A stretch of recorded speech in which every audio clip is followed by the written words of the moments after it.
Mesdames, Mesdemoiselles et Messieurs, bonjour. Les forces de l'opposition dans la gorge du président Patrice Talon participeront-elles au dialogue tant annoncé? Les parutions du jour restent sceptiques sur la question. Le Nouvel Observateur rapporte que le parti USL du président Sébastien Germain Adjavon dit non à un dialogue asphyxié. Le patron de la volaille précise qu'on ne saurait point parler de dialogue asphyxié, d'un dialogue confisqué au regard des partis invités. Cette réaction de l'homme d'affaires a été entérinée par Donclam Abalo, porte-parole du parti USL. Il exige la présence physique de son patron. Sans Adjavon, il n'y aura pas de dialogue, a-t-il laissé entendre selon le pays émergent. L'USL n'est pas le seul parti à se prononcer sur sa participation ou non au dialogue. Le parti Restaurer l'espoir du président Candide Azanahi annonce 4 exigences avant toute présence au dialogue, informe toujours le pays émergent. Ces 4 exigences ont été mises en lumière par Madame Félicité Akwesson, secrétaire générale adjointe du parti, à la page 5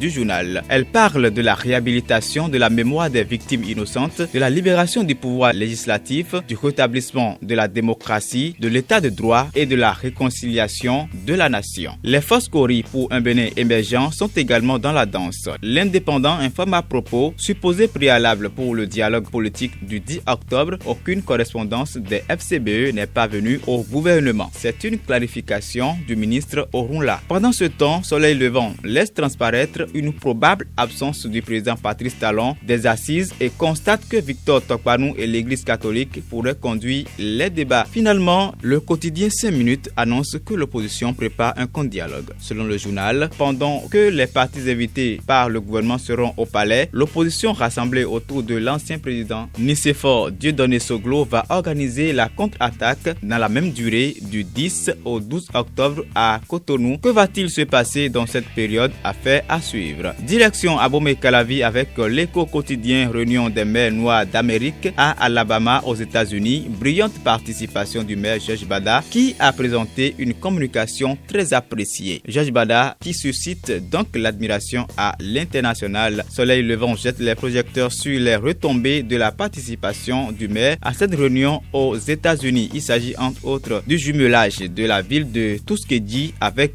Abomey-Calavi, du partenariat du jumelage entre les universités de Tuskegee et l'UAC. Le journal précise que le prochain forum se tiendra au Bénin. L'autre information dont font cas les parutions du jour est relative à l'affaire fermeture des frontières bénino-nigérianes. Info Plus rapporte les propos de Abraham Zinzindohwe. Fermeture des frontières nigérianes, Abraham Zinzindohwe appelle à transformer les difficultés en opportunités. Peut-on lui trouver peut-être raison puisque le matinal constate que malgré la fermeture des portes d'entrée et de sortie du Nigeria, l'essence Payor est sans frontières. Finissons cette revue avec un fait de société remarqué par le grand quotidien: persistance de la pratique de l'inhumation à domicile quand on nuit aux vivants pour honorer les morts. Fin de cette revue de presse, à demain.